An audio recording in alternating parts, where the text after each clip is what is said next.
Even in a hot, highly valued market, there are always undervalued companies. So today I'm going to go through three of those stocks that I think are extremely undervalued. And I'm going to just give you a quick preview here. Uber is the first company I'm going to talk about. This is a company that has grown at a compound annual growth rate of 20% over the last 3 years. Price to earnings multiple on a forward basis is just 27. So pretty good value. But I think this is one of those companies that will really be an aggregator of demand in the future of autonomous vehicles. I'm going to dig into that more in just a second. Number two is On Holdings. On has grown their revenue over the past 3 years at a compound rate of 40%, and still the stock trades for just 30 times earnings. That's despite the fact that when you're a growing shoe and apparel company, it's really hard to be profitable. So they're not optimizing for profitability, they're optimizing for growth. This is a criminally undervalued company. And another one that falls into that same category is Duolingo. Duolingo, an astounding 42% compound annual growth rate over the past 3 years. Go back 5 years, you're talking about a 60% growth rate, and yet the price to earnings multiple on a trailing basis is just 19. Even on a forward basis, the price to free cash flow is just 21. This is the kind of growth that we want to buy as long-term investors, and we want to buy it when the sentiment around companies is really bad. That's exactly what we're seeing with stocks like Uber, On Holding, and Duolingo. That's what I'm going to dive into today. All three of these stocks are stocks I own in the Asymmetric portfolio. So if you want access to that portfolio and more research from me, check out Asymmetric Investing. There's a link on the screen and a link in the show notes. And what I'm going to be showing here today on the screen is Fiscal AI. This is the best tool for finding all the information you need to research investments. You have all the company statistics you need right here. Their charts are phenomenal, and those are improving every day. This is one of those platforms that just gets better every single day. But the great thing is in their financials, they've got income statement, balance sheet, cash flows. This is all of the standard financials that companies need to report. But the real differentiator is these segments and KPIs. This is information that they pull from press releases, from SEC filings. So for a company like Duolingo, you can go in and see what is the trends for the monthly active users for Duolingo. Well, it's growing at a 32% compound annual growth rate since 2019. Daily active users up 50%, paid subscribers up 55%. And then when you'd want to dive deeper, go into their earnings reports and transcripts. They have all of that information here. You can listen to each one of these. Just a phenomenal tool for researching stocks. So if you want to give this a shot, go to fiscal.ai/ASYM. You can try it for 2 weeks for free. That's the max plan. It's got 20 years of data. It's all first-party data too. This is all information that Fiscal AI has pulled. And if you want to become a paid subscriber like I am, you can get 15% off. So let's first dig into Uber Technologies. This is obviously a company that you probably are aware of, but $168 billion market cap. Price to earnings multiple on a trailing basis is just 10. This does include one-time benefits. So don't necessarily look at that number as their valuation number. What we want to look at is their forward price to earnings multiple, 27. Price to free cash flow on a forward basis is about 18. So valuation, not the lowest you're going to get on the market, but this is pretty solid for a company that's growing in the high teens, maybe even in the 20% range. And what I want to dig into here is the durability of the business. The entire idea with Uber is they want to be the aggregator of demand. So basically the app that millions of people choose to go to when they want a ride somewhere or when they want something delivered to them. That's really the core of the business. Everything is broken down into that. So you go through a couple of metrics, you're going to be able to measure that success over a long period of time. Mobility revenue is in blue. That has grown at a 20% compound annual rate since 2017. So I'm going back here a ways before the COVID impact. We can see that's just a steadily growing business. Delivery, this is going to include their food delivery. This business basically didn't exist 10 years ago. So this has been an astounding growth business. It's not quite as big as the mobility business, but it's getting there, and it's grown at a 53% compound annual growth rate over that period of time. And then there is a freight business as well. So within these businesses, there's a couple of metrics that I want to look at and keep an eye on. These are what you want to see growing steadily over time. The blue line is the monthly active platform customers. So the number of people who are using the Uber app on a monthly basis. That number continues to rise steadily. You can see there's this blip in 2020, but over the past few years, just steady growth. That's exactly what you want to see. That is showing that they are aggregating demand on the platform. The orange column is the number of total trips. So over the past year, 12.9 billion trips on the Uber app. Again, that is the kind of momentum that you want to see. The reason that I think both of those things are going to grow in the future is because autonomy is going to bring more supply into the market. It's going to bring more supply at off hours that gives you the opportunity to innovate. I think there's going to be more business models, there's going to be more deliveries overnight, things like that, when you have autonomous vehicles who can operate 24/7. It's also likely going to lower the cost to operate those vehicles. So if you have lower costs, you have increased supply, well, demand is going to follow. This is what we've always seen with ride sharing. Demand follows supply. If the rides are available, people are going to decide to take a cheap ride rather than either driving themselves or even maybe buying that next car. But if you want to look at why Uber is now profitable, the thing that we need to look at is the take rate. And there's a number of things that go into this, but just think about this as the percentage of revenue Uber takes for each dollar that you spend on a ride. So if you spend $10 on a ride, Uber doesn't generate $10 worth of revenue. That's $10 in bookings, but it only generates about $2.70 worth of revenue. But that take rate has gone up over the past few years. I think there's going to be able to expand that in the future. There's a lot of surface area for advertising, not only in the app, but also in vehicles as well. So I think that's going to be another revenue stream. I think the momentum behind Uber is just too strong to ignore.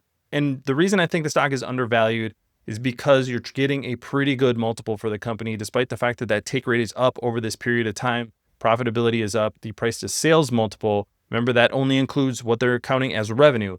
That is just 3.3 right now.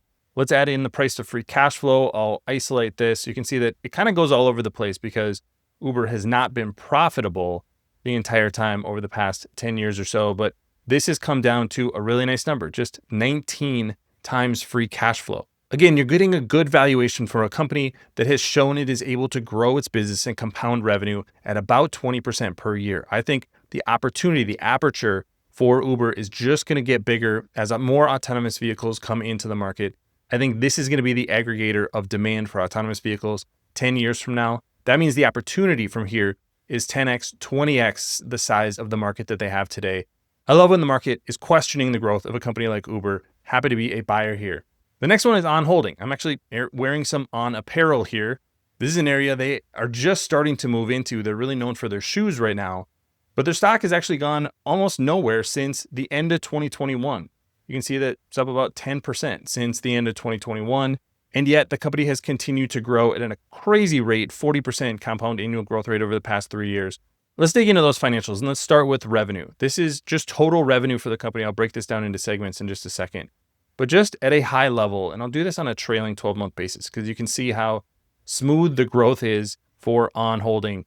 There aren't a lot of companies that are going to be able to grow at a 40% rate. And look at this growth rate has actually gone up over the past few quarters. But even at a 20% growth rate, this is a very reasonable price to pay for a stock like this. Free cash flow. I mentioned it's actually very difficult for a company that's making something like shoes and apparel to grow really quickly and to generate free cash flow or positive net earnings because you're spending so much money up front to do things like build out inventory, to spend on sales and marketing, you're opening up new stores, all kinds of things that you need to make investments up front. And then the payoff is in the future.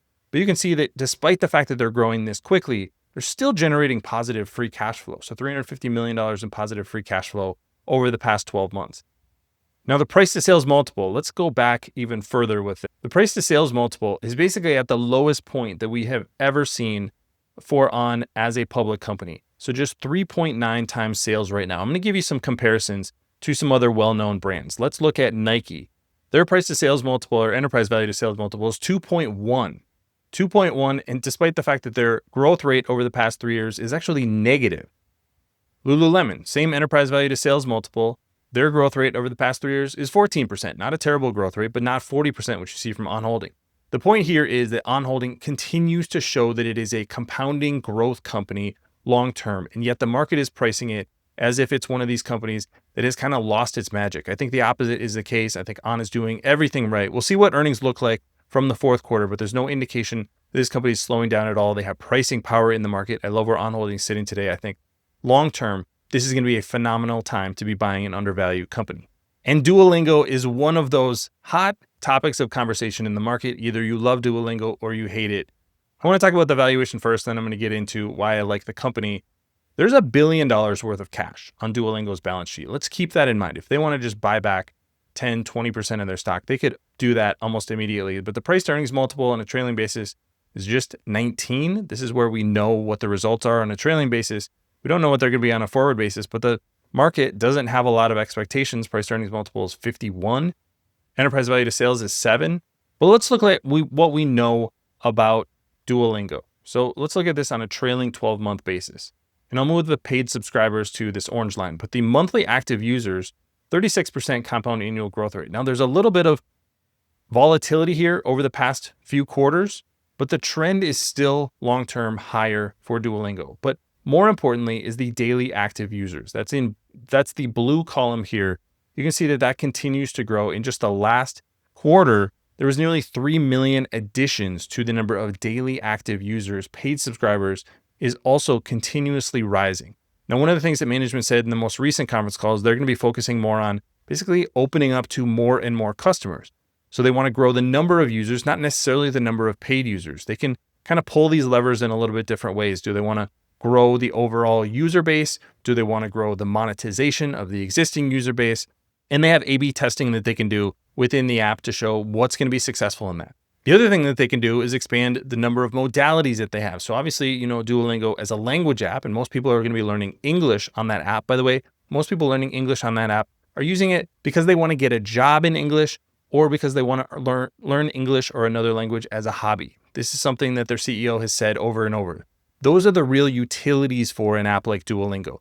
That's not something artificial intelligence or having an AirPod in your ear is going to be able to replace. If you're a server at a restaurant, for example, and you need to speak English to your customers, you're going to have to actually learn English. And I think that's going to be the case for a very long period of time.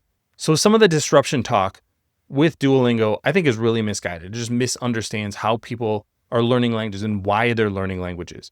But the other thing is Duolingo is becoming much more of an education app. So you have math that you can learn on Duolingo today. You can learn chess on Duolingo. I think in the future, they're going to add more of those modalities. That means a subscription to Duolingo is going to be more valuable because you can learn more things. Now, they haven't revealed a lot about that, but that's the indication is that they're going to be adding more modalities in the future. That development timeline is coming down because they can use artificial intelligence as developers. So I think this is going to become a much more sticky platform and a much more valuable subscription for users. I think this is going to continue to be a growth company. And if it is, the valuation is pretty attractive. Right now, the price to sales multiple, well, it used to be about 30. Right now, it's only about 7. This is the lowest that we've seen since maybe sometime in January 2023. And then the blue line here is price to free cash flow. So the price to free cash flow has never been better. And let's look at those free cash flow trends because I think this is important to highlight. The free cash flow continues to get better for Duolingo. So we are not seeing disruption in any of Duolingo's numbers. They kind of pre-guided some of their numbers and they actually beat their own guidance for the fourth quarter. So we'll see what those final numbers look like. That's definitely something I'm going to be covering here on Asymmetric Investing. But if you're looking for stocks that I think are undervalued long-term, and these are growth companies, I think a great place to start looking is with Uber, On Holding, and Duolingo. I own all 3 of these stocks in the Asymmetric portfolio. I'm going to be making buys for that portfolio early next week, and I'm probably going to be adding a couple of companies over the weekend as well. So if you want more from me, you can check out that portfolio and all my research on Asymmetric Investing. Like I said, link in the screen and a link in the show notes. Thanks for watching, everybody. See you here next time.